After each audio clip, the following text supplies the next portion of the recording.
Para saber qué lugar tiene la ciencia en los grandes debates de hoy, presentamos a Macarena Rojas y Fernando Ortiz en La Sociedad de la Ciencia.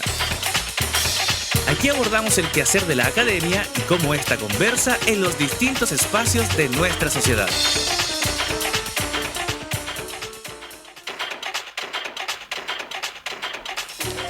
Hola, ¿qué tal? Muy bienvenidos y bienvenidas a la segunda temporada de La Sociedad de la Ciencia. Bueno, el año pasado abríamos este programa con una pregunta que sigue siendo fundamental, Feña, es ¿qué lugar ocupa la ciencia en una sociedad que busca la justicia, que busca también el bienestar y, por supuesto, el futuro? Sí, Maca, durante toda la primera temporada intentamos responder a estas preguntas conversando. Escuchamos a investigadores e investigadoras de distintas disciplinas, exploramos desarrollos científicos y tecnológicos y reflexionamos sobre cómo ese conocimiento impacta en nuestras vidas, en nuestras decisiones y en el país que estamos construyendo. Hablamos de salud, de medio ambiente, por supuesto que de inteligencia artificial, de energía, de historia, de educación, de tantos temas, pero también de algo que a veces se nos olvida y que es fundamental, que son las condiciones que hacen posible investigar, de las políticas públicas también y de las prioridades y de los desafíos que enfrenta la ciencia en Chile.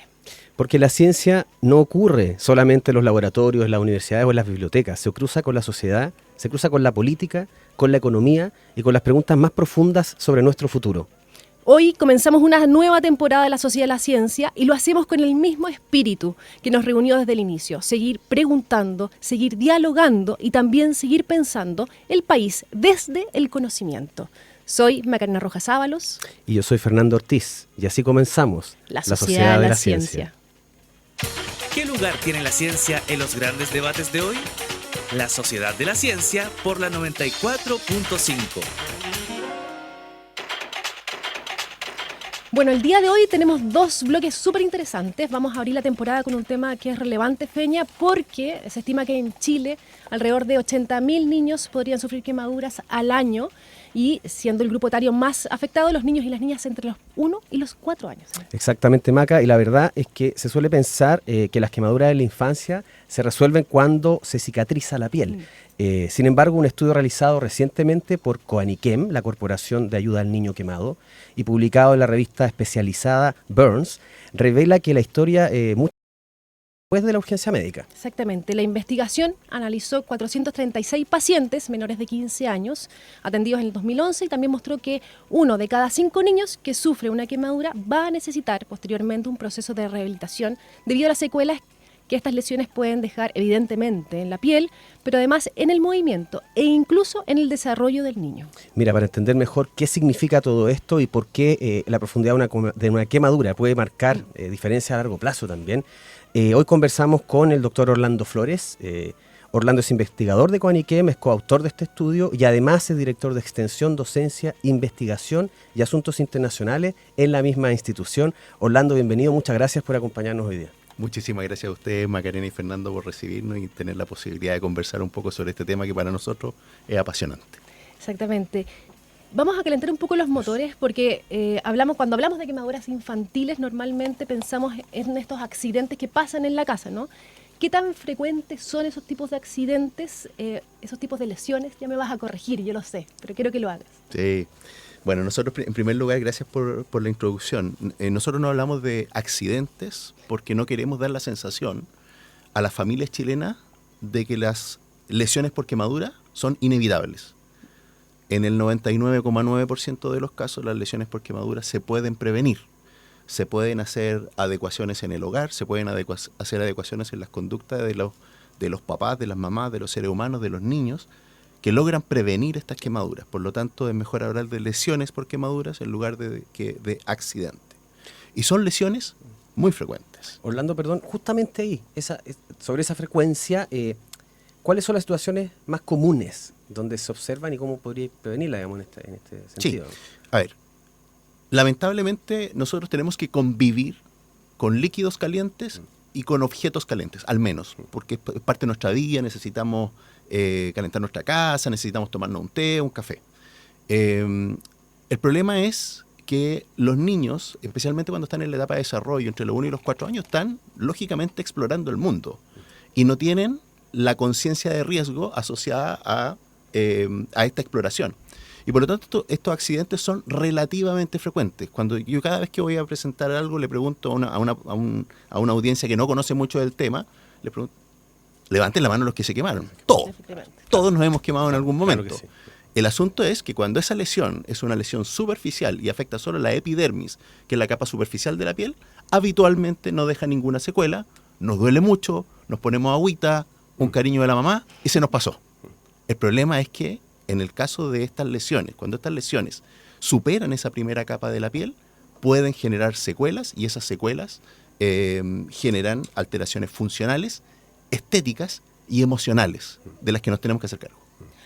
A la introducción hablamos de esta frecuencia de 80.000 niños al año, o sea, frecuente, pero ha disminuido con respecto a los años anteriores, o sea, Coaniquem parte en el 80 y algo, y yo recuerdo cuando yo era chica, que en la televisión, ¿no?, daban muchos comerciales de justamente del agua caliente, cosas que ya no se ven tanto. Sí, efectivamente. Coaniquem parte del año 1979, tenemos 46 años, el 19 de abril cumplimos 47 años de vida y efectivamente la prevención que hace Coaniquem ha ayudado a disminuir la incidencia de quemaduras. No es solamente el trabajo que hacemos nosotros, por favor, es una combinación entre el trabajo preventivo que hay que mantenerlo y también la mejoría en las condiciones materiales de la vida. Cuando nació Coaniquem, el año 79, Chile era un país relativamente pobre y donde las condiciones de la vida, la estructura de los hogares, nos exponían muchísimo más. Y además sabíamos mucho menos y por lo tanto habían algunas conductas. Nosotros siempre reforzamos el caso de los fuegos artificiales, que eran conductas habituales. Yo tengo 47 años, tengo más o menos la misma edad de Coaniquem, y nosotros jugábamos con fuegos artificiales en forma habitual. Entonces, las conductas han mejorado porque la población se ha educado mucho más, las condiciones materiales de la vida también han mejorado, lo que disminuye la posibilidad de tener quemadura, y adicionalmente existe un trabajo sistemático de Coaniquem que apunta a prevenir estas lesiones en la población infanto-juvenil. Qué bueno que se ha notado además. Oye, volviendo un poquito a la cita, a este artículo que publicaron. Como mencionábamos al principio, no es que cuando se cicatriza la piel termina este proceso, hay un proceso que implica rehabilitación y ustedes en este estudio muestran que es el 20% de la muestra. 1 de cada 5 niños que sufrieron las quemaduras necesitan rehabilitación.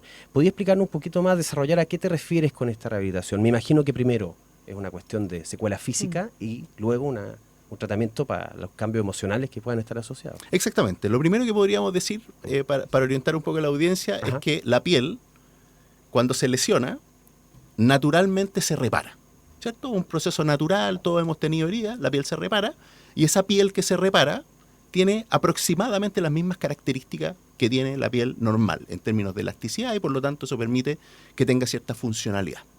Cuando se produce una quemadura, y especialmente cuando se produce una quemadura severa, esto es un trauma grave.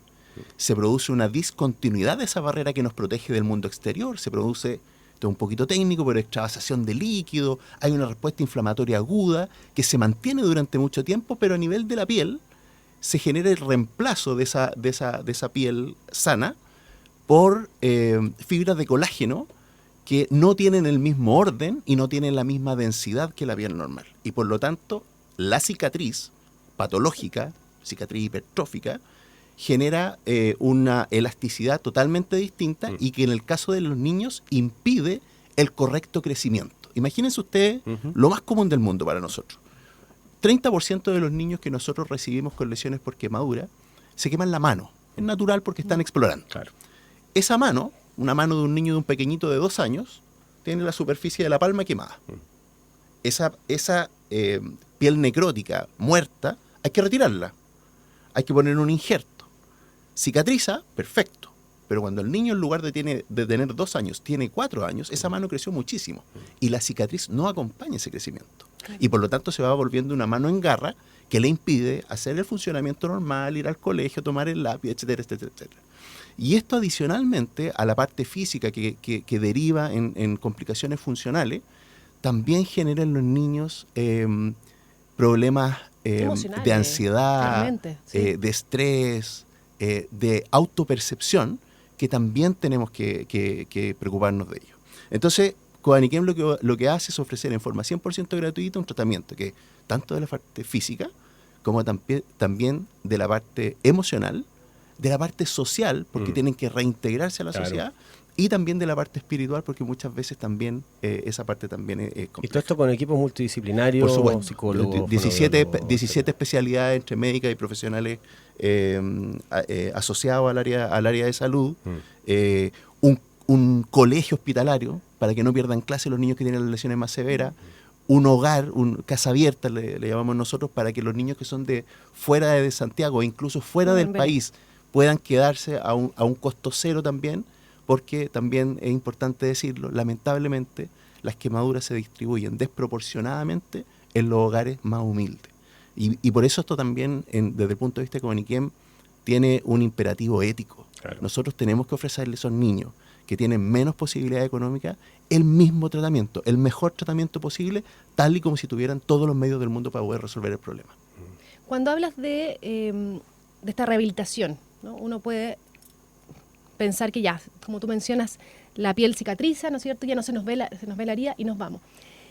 Hay rehabilitaciones que pueden ser inmediatas y otras que pueden ser tardías. ¿Cuánto influye en eso después en el crecimiento y en el bienestar? Perfecto. Lo que demostramos nosotros en este estudio en particular, una cosa muy importante es que el mayor predictor de la complejidad de la secuela y por lo tanto del proceso de rehabilitación es la profundidad de la quemadura. No tanto la extensión. Mira. Siempre la extensión se ha asociado a un daño sistémico mucho más importante, pero la verdad es que desde el punto de vista de la rehabilitación, mientras más profunda es la quemadura, más posibilidades que tenemos de que estas cicatrices sean patológicas y que nos obliguen a rehabilitar al niño por muchísimo tiempo. Entonces, lo que nosotros tenemos que tener en consideración cuando nosotros rehabilitamos a un niño es que nosotros necesitamos que la piel cicatricial, la cicatriz, ese tejido, tenga las características más parecidas posibles a la piel normal. Y para eso, en un primer momento, está la primera parte de la rehabilitación. Lo más importante ahí es fundamentalmente prevenir que se produzca esta lesión o esta cicatriz hipertrófica. Y para eso, el tratamiento, el gold standard, es apretar la cicatriz, ponerle presión, para que disminuya la vascularización y el flujo de sangre a esa zona. De esa manera logramos de alguna manera, ir ordenando estas fibras de colágeno y que nos quede una cicatriz lo más plana posible y lo más funcional posible. Posteriormente, bueno, y esa es la razón por la que tenemos el concurso de muchísimos profesionales en esta rehabilitación. Hay que seguir operando, retirando el tejido que hace retracción. Hay que retirarlo, hay que volver a reemplazarlo por otro tejido nuevo, hay que volver a presionarlo nuevamente y un grupo de profesionales tienen que volver a enseñarle a los niños a tomar el lápiz, a escribir, a hacer la parte funcional, trabajar con la familia. Hay muchos sentimientos de culpa cuando hay una lesión por quemadura y eso también es importante. No solamente se rehabilita el niño que sufre la quemadura, sino que es una familia que necesita apoyo y a la que hay que acompañar durante este proceso. Oye, Orlando, y te hago una pregunta. En lo que nos queda un poquito de tiempo, pero esta regeneración de piel que ocurre en la gente más joven, digamos, también me imagino que existen diferencias entre un niño de 2 años y un niño de 15, un niño de 14. La verdad no sé cuál es la definición de niño a esta altura, la verdad que no la recuerdo. En pediatría nosotros hablamos regularmente hasta los 15 años. Perfecto. ¿Ya? Pero Comuniquem atiende pacientes hasta los 18 y en el caso de que las lesiones sean más cerca de la adultez, digamos, los acompañamos un poco hasta que esas lesiones están en un buen estado como para que puedan continuar su vida. Y la pregunta cortita allí es de curioso, y también para que la gente se entere, me imagino que hay distintos tratamientos dependiendo de la edad que tienes por el potencial regenerativo que puede tener distintos grupos etarios, o es más o menos lo mismo, y si hay alguna diferencia, ¿y cuál sería la principal? El tratamiento es más o menos lo mismo, lo que hace la diferencia es el periodo de desarrollo en el que está el niño. Ustedes saben que hay periodos del desarrollo de las personas, la primera infancia, el desarrollo puberal, que son acelerados. Y ahí solemos tener algunos problemas más. Pero lo importante es poder controlar y acompañar al niño en ese desarrollo.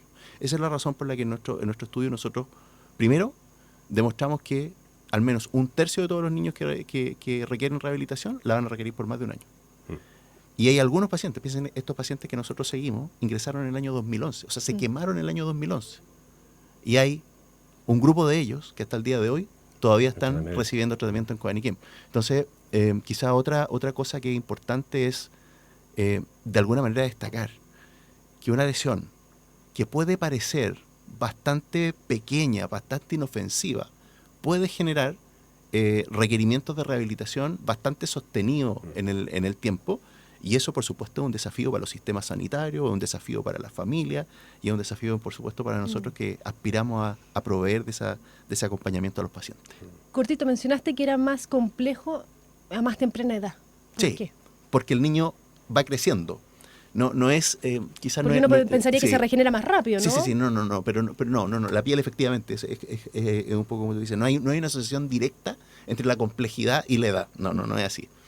El punto es que probablemente en el aspecto de cuánto tiempo nosotros necesitamos invertir para retornar a ese niño a una vida totalmente integrada en la sociedad, con todas las capacidades que tienen los niños para hacer todo tipo de cosas, ese proceso es un poco más largo, porque termina cuando el niño termina de crecer. Entonces, si el niño se quemó antes del año, nosotros sabemos que hay una quemadura severa, que en el fondo que genera este tipo de cicatrices, nosotros sabemos que nos queda un largo camino por delante, y estos estudios de tipo epidemiológico que nosotros hacemos, epidemiológico clínico, nos permiten de alguna manera también proyectar lo que necesitamos hacer, proyectar los recursos. Nosotros tenemos que hacer también planificación sanitaria con esto, y ese es el valor que tienen este tipo de investigaciones que nosotros estamos orgullosísimos de haber publicado en el Burns. Sí.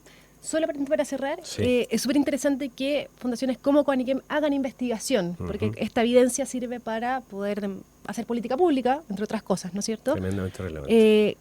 ¿Cuánto de este músculo desarrollado tienen adentro en Coaniquem? Ya, mira, voy a tomarme la licencia y le voy a dar un reconocimiento a los 3 fundadores de Coaniquem que todavía están vivos y que escribieron los estatutos el año 1979, el doctor Jorge Rojas Sergers, el doctor Ricardo Ayala y Sergio Domínguez Lira. Y ellos, cuando escribieron los estatutos, dijeron que Coaniquem iba a hacer 4 cosas: rehabilitar a los niños 100% gratuito, íbamos a hacer prevención, íbamos a hacer docencia, todo lo que sabemos por la experticia que tenemos lo enseñamos también en forma gratuita. Hasta aquí todos lo conocemos. Sí. Y que teníamos que hacer investigación. Claro. ¿Por qué? Porque la investigación nos permite generar evidencia para mejorar nuestros tratamientos y también nos permite comprender mejor el fenómeno. La investigación epidemiológica nos permite comprender mejor el fenómeno. Y en nuestra dirección, la Dirección de Extensión, Docencia, Investigación y Asuntos Internacionales de Coaniquem, nos preocupamos de todas estas cosas que no son directamente del área clínica, pero que nos permiten complementar el trabajo y realmente ser una institución que aspira a la excelencia, que aspira a la expertise y aspira a poner lo mejor de nosotros al servicio de cada uno de los niños que necesitan de nuestro trabajo. Orlando Flores, gracias por acompañarnos, investigador de Muchísimas Coaniquem. Gracias por profundizar en este estudio y dar a conocer cosas que muchas veces no sabíamos. Encantado. Nosotros vamos a una pequeña pausa y volvemos con el siguiente bloque de La Sociedad de la Ciencia. En un país que valora el conocimiento, el diálogo es esencial. Escuchas La Sociedad de la Ciencia en Radio Usach.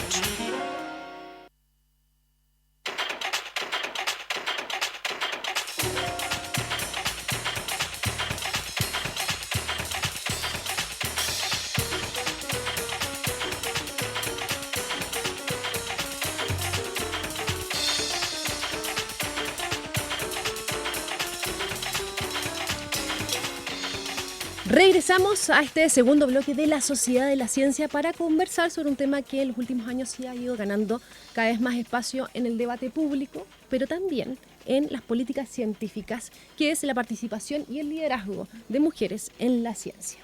Sí, Maca, y es que los datos muestran una paradoja que es bien interesante.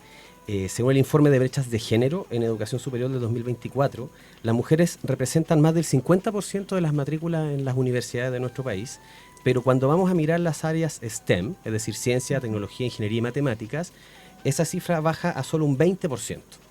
Y algo similar ocurre dentro de la misma academia, porque solamente por tomar una muestra, ¿no?, de las universidades adscritas al programa Ciencia 2030, las mujeres representan solamente un 31.8 o 32% de la planta académica, un 22% de quienes realizan investigación y apenas un 20% de las personas que están en cargos directivos dentro de la academia. Entonces la pregunta que aparece de fondo es, tenemos el talento, las mujeres están estudiando, están formándose en nuestras universidades, Entonces, ¿en qué momento y por qué el sistema científico sigue mostrando estas brechas?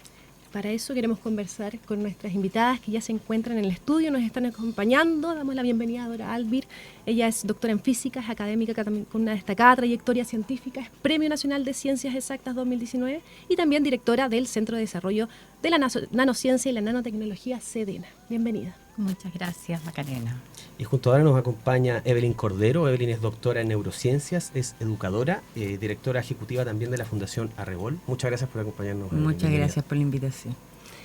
Queríamos partir con esa introducción para no tardar en los datos. Los datos están sobre la mesa, las cifras existen, las encuestas también. Pero la pregunta es hacia ustedes dos, porque tienen dos miradas que son súper distintas y muy complementarias, ¿no? Desde la infancia hasta los espacios también quizás de liderazgo, donde ustedes creen que comienza realmente esta brecha. ¿Dónde está esa brecha? No sé, ¿parto yo? Sí, parte. Bueno, yo creo que comienza cuando los niños nacen. Comenzamos a separar las ropas en colores, comenzamos a usar vestidos o pantalones, comenzamos a regalar cocinas, muñecas o microscopios, legos a los hombres. Entonces vamos marcando desde que los niños nacen diferencias. Luego llegan al colegio y tenemos entre los cursos optativos cocina, ballet, baile, y al otro lado tenemos fútbol, ciencia. Entonces es muy difícil que realmente podamos tener mujeres en ciencia. Ocurre en el colegio otras cosas, como por ejemplo las mujeres nos cuesta más decidirnos a responder. Y cuando en matemática se hacen preguntas, los hombres responden inmediatamente, levantan la mano inmediatamente. Entonces si los profesores no se demoran un poquito y ven si hay alguna mujer que responda, jamás las mujeres van a responder en los cursos de matemáticas. La suma de todo eso hace que ocurra lo que hoy ocurre en las universidades. Menos mujeres en ciencia, como tú decías, mucho menos mujeres en STEM y más mujeres en carreras que tienen más que ver con las áreas de cuidado. Porque así lo hicimos desde que las niñas nacieron. Culturalmente nos han enseñado así. Así es. Totalmente, y está medido, ¿no? En educación hemos visto, por ejemplo, que las niñas alrededor de los 6 años ya se sienten menos capaces para áreas que tienen que ver con STEM, ciencia, matemática, tecnología, ¿cierto? Entonces, y eso es muy dramático porque llegan ya a la escuela, es decir, evidentemente esto es cultural y viene de antes. Llegan al colegio con esa sensación de que son menos capaces para estas áreas. Y lo que tú decías de que las niñas hablan menos, también ha sido medido en Chile. Hay unos estudios que se hicieron en el CIAE, donde midieron que profesores y profesoras, porque esto nos permea a todos, ¿no? Hombres y mujeres por igual, en matemática le dedican más o menos un 28% menos de conversación a las niñas que a los niños. O sea, no solo es que hablen menos, es que además se les incentiva menos a conversar en estos espacios educativos.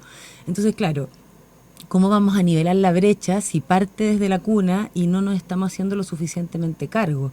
Es más, acaban de salir los resultados del CIMSE, por ejemplo, y revelan otro problema que arrastramos hace años y que habíamos logrado un poquito nivelar antes de pandemia, que es la brecha en matemáticas, que es la prueba que se mide, por ejemplo, en cuarto básico. En cuarto básico los niños y las niñas tienen entre 9 y 10 años, o sea, son muy chicos todavía. Y la brecha en matemática es estadísticamente significativa, y se ha mantenido durante el tiempo y sigue mostrándonos que tenemos un problema que está ahí muy tempranamente instalado. El diagnóstico está, los estudios se repiten, hemos estado años hablando, ¿no?, de este problema cultural. ¿Cómo revertimos también? ¿Cómo quizás con los docentes nos hacemos cargo? A mí me parece que educación es uno de los aspectos clave y por eso CIMSE y otras pruebas que miden estas cosas, PISA, se relevan como estudios significativos para empezar a tomar cierto acción. Pero el problema es que nosotros también estamos permeando a esta cultura y mientras no seamos capaces de buscar formas, ¿cierto?, donde la educación no sea sexista, y eso implica todos los espacios de educación, no solo en el área STEM, eventualmente vamos a seguir repitiendo estos patrones y eso es lo que nos está mostrando lamentablemente la evidencia. Pero yo sí creo que la educación es un espacio que puede y debe revertir estas brechas. Sí. Y se logra porque ustedes dos lo plantearon bien complementariamente, desde que les cogí la ropa de colores hasta los juguetes que le pasa, y tú mencionas que llegan al colegio, ya llegan a escolarizarse con un sesgo que viene de casa. Claro. ¿Es posible, ustedes creen que es posible desde la educación revertir eso? Porque se ve complicado, digamos. Si ya vienen de casa, o sea, en realidad es una cosa cultural. Cualquier cosa que haya que hacer es bien multisistema, digamos, para poder intervenirlo. Yo creo que el primer paso es saber lo que está ocurriendo, es tener la evidencia y tener los resultados, como tú mencionabas. Están los resultados claros, los números son claros. A partir de eso ya lo que ocurre en la casa, por supuesto, depende de cada uno. Pero en la medida que estemos conscientes de lo que está ocurriendo, ya tenemos un primer paso. Y por supuesto, en la educación, en los colegios, en la idea de que muchos niños más puedan tener acceso a la sala cuna, va a ser mucho más fácil ir resolviendo esto. Porque como decía, en la casa no se puede intervenir, pero en el colegio, en la sala cuna, sí podemos intervenir, podemos asegurar o tratar de asegurar que al menos en esos espacios no haya diferencia en el tipo de juegos que los niños pueden utilizar, por ejemplo. Creo que eso ya comienza a hacer diferencias.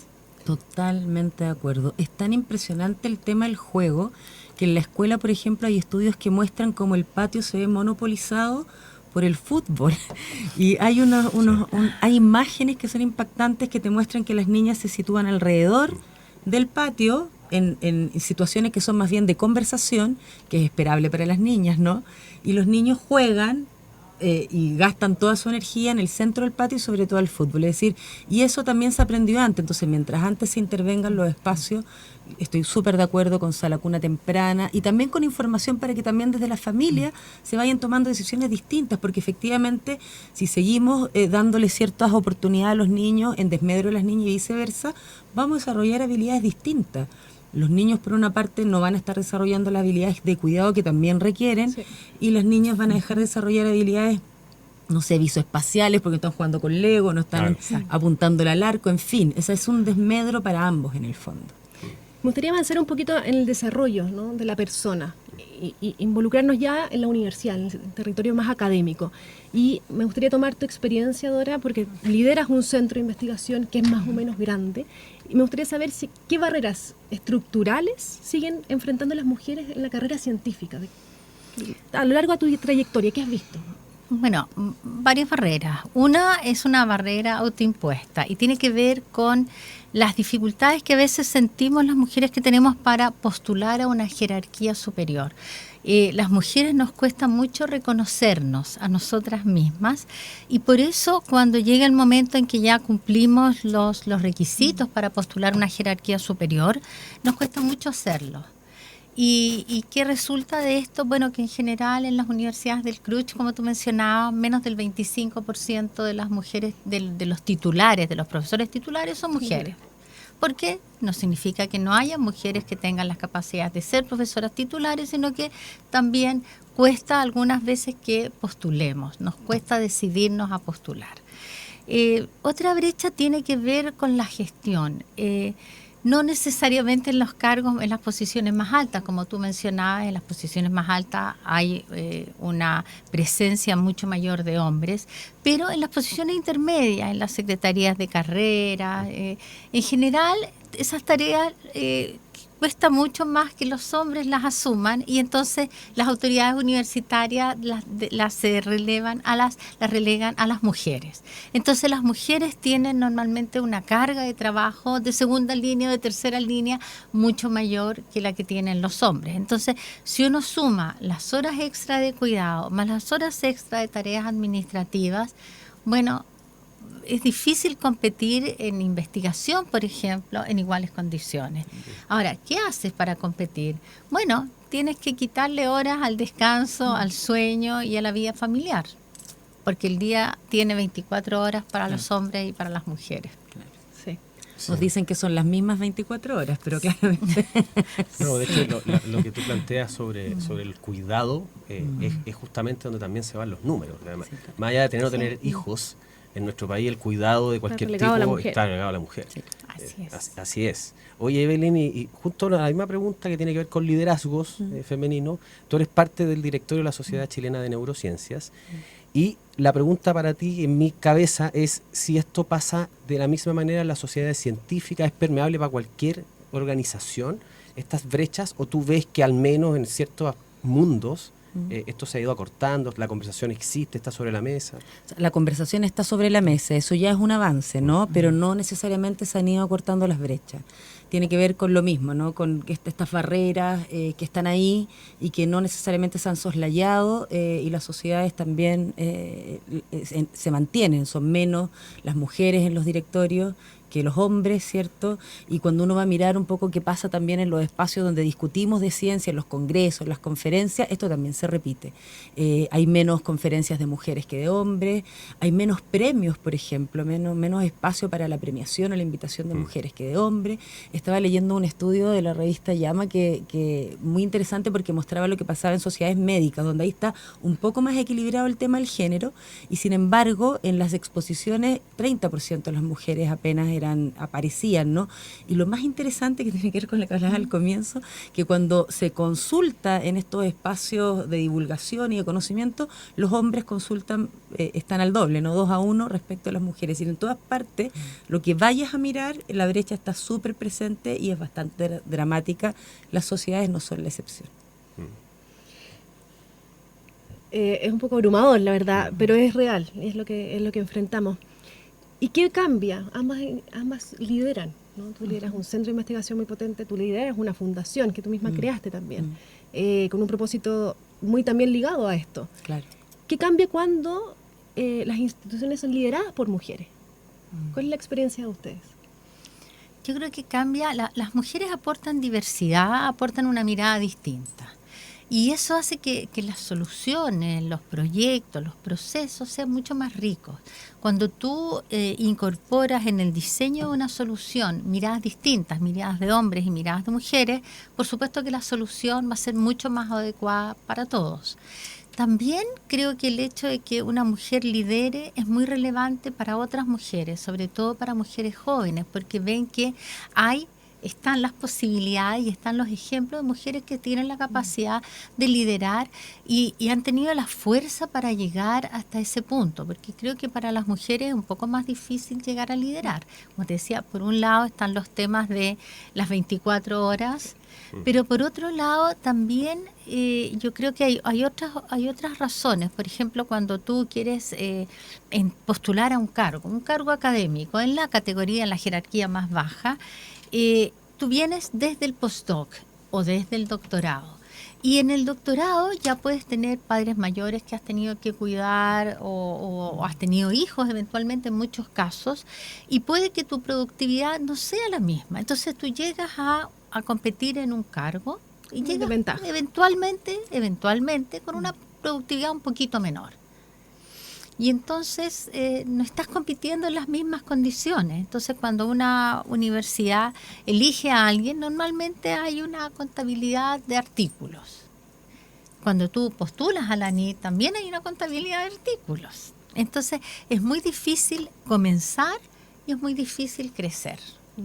O por lo menos más difícil que para los hombres. Sí, claro. Estoy súper de acuerdo. Me parece importante, dada la pregunta, lo del modelo. No es importante que mujeres estemos en cargos de liderazgo precisamente porque mostramos el camino. Pero también creo que las mujeres tenemos liderazgos que son diferentes, que es importante dejar de masculinizar al líder, ¿no? Esperamos que las mujeres lleguen a estos cargos a liderar como si fueran hombres, y no lo somos. Y eso es interesante, ver que tenemos liderazgos que son distintos, más liderazgos distribuidos, donde somos capaces también de delegar de manera estratégica las tareas y hacer que otros participen. Y también me parece importante que estos liderazgos vamos demostrando que también hay que tener límites, ¿no? Claro, a esto de la vida familiar y otros espacios de la vida que también existen y que de alguna parte los hombres los tuvieron porque mujeres los sostuvieron. Claro. Entonces, ¿cómo también empezamos a poner esos límites para que los espacios de liderazgo sean, no para que nosotras nos transformemos en ellos, sino que empecemos, ¿cierto?, a tener más igualdad respecto a cómo ocurren las cosas y cómo compartimos, cómo tenemos mejor coparentabilidad, etcétera. Pensaba esto de que entra la misma cantidad de hombres y mujeres a la universidad y uno mira esas trayectorias y cuando ves el posgrado más o menos magíster, las mujeres y hombres también están equiparados y en doctorado decae.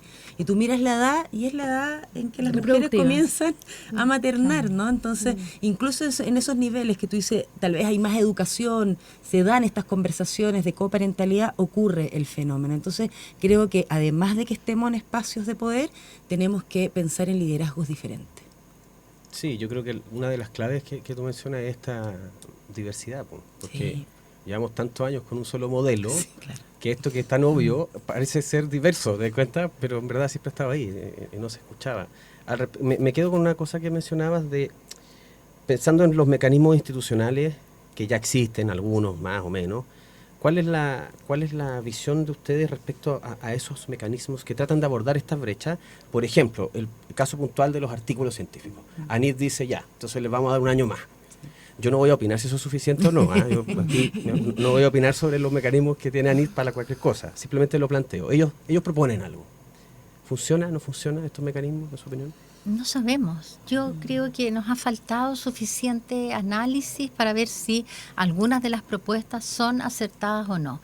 Yo creo que tenemos la voluntad, porque el problema está claramente evidenciado, está la voluntad de resolverlo, pero muchas veces las propuestas que uno hace no son las más adecuadas. Entonces tenemos que ver si ese es el mecanismo adecuado. La mayoría de las mujeres, por ejemplo, no quiere entrar en condiciones especiales. Lo que quiere es tener la posibilidad de alcanzar la misma productividad que los hombres. Y entonces, ¿cuáles son las medidas que tenemos que implementar? Yo creo que a lo mejor tenemos que buscar a las mujeres y preguntarles, ¿ustedes creen que un año más en la NID para los proyectos regulares de Fondesit es la solución? ¿Necesitamos un año, necesitamos 18 meses? O a lo mejor no necesitamos nada y lo que necesitamos es previo a eso. Creo que nos ha faltado convocar a quienes son afectadas por estas diferencias y tratar de encontrar una solución que sea la mejor. Tal vez la solución de la NID sí ha sido eficiente, yo no lo sé. Pero creo que tenemos que hacer una evaluación bien dura sobre el tema y saber si es así o no. Ahora, también a mí me preocupa porque hay diferencias entre las disciplinas. Sí. Si hacemos esta solución pareja, a lo mejor lo que vamos a hacer es castigar a los hombres en carreras de educación, por ejemplo. Porque en educación en general hay más mujeres y lo que nosotros deberíamos hacer es buscar una solución que realmente se ajuste a la realidad de cada disciplina. Y no es así. Carreras de salud o carreras de cuidado tienen más mujeres y carreras de ciencia tienen más hombres. La solución a lo mejor no es uniforme y tiene que depender de la realidad de cada disciplina. Sí, claro. A mí lo que me pasa con estas medidas de ANID y otras es que sigo pensando que van poniendo el problema en los hombros de las mujeres, ¿no? Es decir, te vamos a dar más tiempo a ti, pero no vamos a incluir al otro, jamás incluimos al otro que debería estar contigo en la crianza. Lo mismo con la licencia maternal, ¿no? O sea, si todo sigue estando desde la ley, desde la normativa, en hombros nuestros la consecuencia siempre va a ser nuestra. Nosotros nos vamos a quedar con menos tiempo, nosotros vamos a tener más vulnerabilidad en la estabilidad laboral, es decir, siempre va a ser nuestra responsabilidad la crianza mientras todas las medidas apunten a lo femenino, a la mujer, a nosotras, ¿no? Entonces me parece que si seguimos mirando desde ese lugar el problema, nunca vamos a tener ni coparentalidad efectiva, ni inclusión o oportunidades igualitarias en el fondo. Tú mencionaste algo muy interesante. En realidad, ¿cuántos hombres utilizan el postnatal? Parece que el número alguna vez lo vi, pero era menos del 1%. Es bajísimo, sí, súper bajo. Y ahí tenemos una medida que justamente apunta en la dirección que tú dices, pero no por ahora no ha funcionado. Porque no es obligatorio. Entonces, mientras no sea o haya una medida que eventualmente nos lleve a que nos hagamos cargo en conjunto, porque finalmente no se trata de un derecho, un beneficio para la madre, el padre, ¿cierto? Es un beneficio directamente para la infancia. Justamente. Entonces, si el beneficio es para la infancia, ¿de qué manera logramos mejor ese beneficio? Es bueno el ejemplo que das porque justamente tiene que ver cómo no ha permeado a otras áreas, ¿te das cuenta? Casos cercanos, uno lo ha visto, incluso en los centros médicos, cuando la madre quiere entregar el parental al padre, no se lo recomiendan porque es muy engorroso, porque es mucho papeleo, ¿te das cuenta? Entonces, hay también una cosa cultural detrás que no lo promueve. Entonces es complicado, porque creo que es multifactorial, sí, es evidente que es multifactorial, pero requiere de conversación de instituciones más grandes, a eso me refiero. Claro. De políticas públicas. Tiene que conversar toda la política pública para que esto funcione. Sí. Para ir cerrando la conversación, una cosa, claro, es lo que puede hacer en este caso el ministerio, la NID, ¿no es cierto?, la institución, pero otra cosa es lo que hacen las casas de estudio, donde realmente uno está en el día a día, ¿no es cierto? Y la comunidad. Feña te preguntaba, Evelyn, por cómo es la Sociedad Chilena de Neurociencia, y tú decías que, bueno, más o menos lo mismo. ¿Qué pasa con los académicos y las académicas? O sea, hablamos mucho de interdisciplina, entre más diversidad de disciplinas mejor. Sí, entre más diversidad, hombre y mujer, obviamente mejor, pero en la práctica, ¿nos hacemos cargo? ¿Los académicos son realmente capaces de acoger? Yo creo que las universidades como tal están tratando de modificar o de cerrar estas brechas. Particularmente la NIT tiene este programa de género y ciencia, específicamente en el tema de ciencia, que yo por lo menos participo en algunas actividades y he visto soluciones o medidas bastante originales. Particularmente en la Universidad Diego Portales, lo que hacemos nosotros es buscar no generar cuotas, sino que buscar generar medidas que permitan que las académicas puedan tener una productividad equivalente. Entonces tenemos pequeños apoyos, hemos conversado con ellas respecto de cuáles son las cosas que requieren para terminar un paper o para terminar un prototipo, para patentar más, y pequeños apoyos de ese tipo a veces generan muy buenos resultados. También generamos un programa de acompañamiento durante los procesos de jerarquización. Y nos ocurre mucho que hay mujeres que no quieren jerarquizarse porque sienten que no tengo suficiente, no he hecho suficiente. ¿Y qué pasa si después no me aceptan? Y bueno, conversamos con ellas para tratar de empujarlas a que se jerarquicen y en general cumplen todos los requisitos. Claro. Entonces creo que hay medidas que han ido ayudando o que van a ayudar en el largo plazo a cerrar las brechas. Pero lo que no estoy segura es si esto ya es parte de la cultura de las universidades o es parte de un proyecto de 3 años que financia la NID. Si no logramos que esto sea parte de la cultura, bueno, vamos a avanzar en 3 años y ahí va a terminar. Todo y comenzamos. Exactamente. Si logramos que esto sea parte de la cultura de las universidades, ciertamente va a tener impacto. Y por supuesto de todos, de las académicas, de todo el ecosistema que está involucrado. Sí, por supuesto, estoy plenamente de acuerdo y me parece súper interesante el consultarle a las mujeres qué es lo que requieren, esto de pensar en medidas, ¿no? Más que en la normativa A o la normativa B, es que necesitamos para. Me parece que ahí están las claves, ¿no? Tendemos siempre a equipos de expertos, expertas que no necesariamente están pasando por estas cosas a solucionar problemas que eventualmente es más fácil si que conversamos, ¿no? Pero yo también creo que es necesario sacarlo transformarlo en cultura, y eso toma más tiempo y requiere más voluntades. Sí. Sí, diversificarlo también. Ya cerrando un poco. Sí, me están cortando. La última pregunta. La última es que siempre se te ocurre. Desde la experiencia internacional, más de la región, ¿existen ejemplos, medidas que se puedan adoptar o es un problema que no se ha abordado nomás en el cono sur, te digo? No, yo lo desconozco. Sí, yo también lo desconozco. ¿No? Creo que es bastante generalizado el problema. Sí. Y internacionalmente está escrito de la misma forma. No sé si Dora conoce. Sí, bueno, en física, en general, la disciplina que tiene menos participación de mujeres, menos del 10%. Y el problema está allí. Lo que sí ha hecho la comunidad es que siempre, por ejemplo, conozco algunos países que no financian, no dan los entes como ANIT, por ejemplo, claro, no apoyan o la universidad no apoya una conferencia si no hay un número equivalente de mujeres y hombres en el comité científico, comité organizador y invitadas. No igual, pero equivalente, porque en verdad están bajo el número en general de mujeres en física, que lo que buscamos es que haya una proporcionalidad.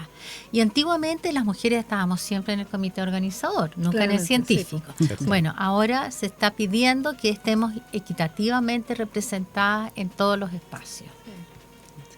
Muchísimas gracias a ambas, se nos fue el tiempo volando, nos están haciendo todo tipo de guiño. Doctora Alvid, doctora en física, Premio Nacional de Ciencias Exactas 2019, también directora del Centro de Desarrollo de la Nanociencia y de la Nanotecnología, SEDENA. Evelyn Cordero, directora también ejecutiva de la Fundación Arrebol. Muchísimas gracias por hablar de género.